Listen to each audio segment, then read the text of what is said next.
प्रयागराज में बाढ़ का एक प्रमुख मुद्दा हुआ है, उसके बारे में हमारे बीच में कांग्रेस के लोग हैं और भारतीय जनता पार्टी के, दोनों लोगों से जानकारी लेंगे और आप लोगों तक पहुंचाएंगे कि किस तरह से बाढ़ की व्यवस्था है, शासन प्रशासन की ओर से कार्य किया जा रहा है या बाढ़ पीड़ितों को राहत पहुंचाई जा रही है, जिसके बारे में मैं सबसे पहले कांग्रेस के वरिष्ठ नेता, इलाहाबाद विश्वविद्यालय के पूर्व अध्यक्ष एवं उत्तर प्रदेश कांग्रेस कमेटी के पूर्व संगठन मंत्री रघुनाथ द्विवेदी जी से जानना चाहेंगे कि बाढ़ में किस तरह से सरकार की ओर से, भारतीय जनता पार्टी की ओर से या प्रशासन की ओर से बाढ़ पीड़ितों के लिए व्यवस्था की गई है।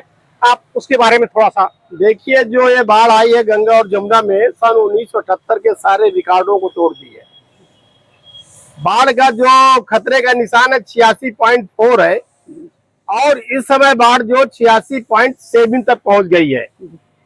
गंगा का पुल, चूंकि गंगा का पुल में कोई ट्रेन गुजरती है वो बनारस से जाती है, लेकिन सबसे ज्यादा हमारा दबाव बॉम्बे की रूट में जमुना के पुल पे है। आज ही आप पेपर में पढ़ लीजिए, आप पत्रकार हैं, कि जमुना के पुल पर सारी ट्रेनों को धीमे धीमे चलने के लिए आदेश दिया गया डीआरएम के द्वारा। और एक चीज और बता दूं कि प्रशासन के द्वारा सिर्फ बाढ़ का बहुत ज्यादा मुद्दा बना दिया गया है, जबकि उसके नाम पर कोई भी, किसी भी आदमी को कोई भी राहत सामग्री नहीं मिल रही है। राजापुर, नेवादा, बेली, कछार, दारागंज, बक्सीबान सारे डूबे हुए हैं। और इतने अभी कल ही हमने पेपर में पढ़ा कि बेली गांव के पास जो हमारा स्लूज गेट बना हुआ है उसमें रिसाव हो गया था, लेकिन बाढ़ के मामले में अभी भी प्रशासन चेता नहीं है। सिर्फ पेपर के द्वारा, लेखपालों के द्वारा सारे चीज की जा रही है। हमारा एक निवेदन है कि कम से कम मुख्यमंत्री बाढ़ राहत कोष, बाढ़ का जो सर्वेक्षण कर रहे हैं, कार से करते हैं, हेलीकॉप्टर से करते हैं।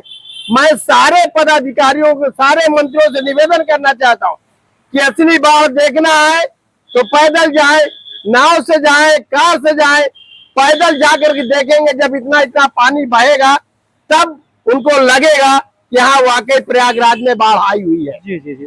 अब मैं भारतीय जनता पार्टी के नेता हैं राकेश सिंह एडवोकेट, आपसे मैं जानना चाहूंगा कि अभी रघुनाथ जी ने जो बता रहे हैं कि बाढ़ में शासन प्रशासन की ओर से या आपकी पार्टी की ओर से जो व्यवस्था होनी चाहिए वो व्यवस्था नहीं हो पा रही है, क्या इस पर आपका कहना है?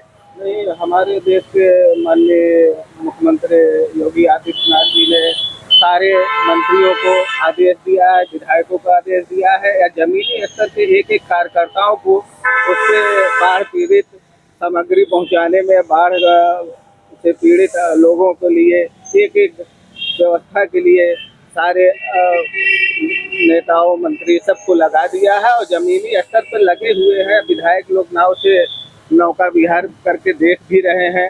माननीय मंत्री जी लगे हुए हैं, नंदी जी, उन्होंने राहत सामग्री एक एक स्कूलों में जो 12-16, अरे राकेश जी वो तो आप जा रहा है।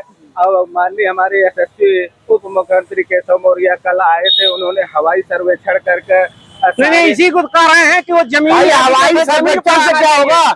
जमीन नहीं नहीं नहीं, आप यदि पब्लिक प्लेटफॉर्म में है, वोट लेने जमीन में जाते हैं, वोट लेने के लिए पैदल टहलते हैं, तो कम से कम शासन प्रशासन मंत्री को कम से कम मोहल्ले मोहल्ले जाना चाहिए।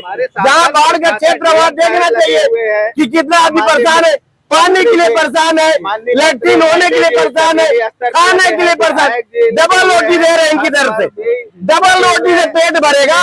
जितने भी आदमी है सब लगे हुए हैं। जी जी जी। एक एक कार्यकर्ताओं को लगाया गया है इस कार्य के। जी जी।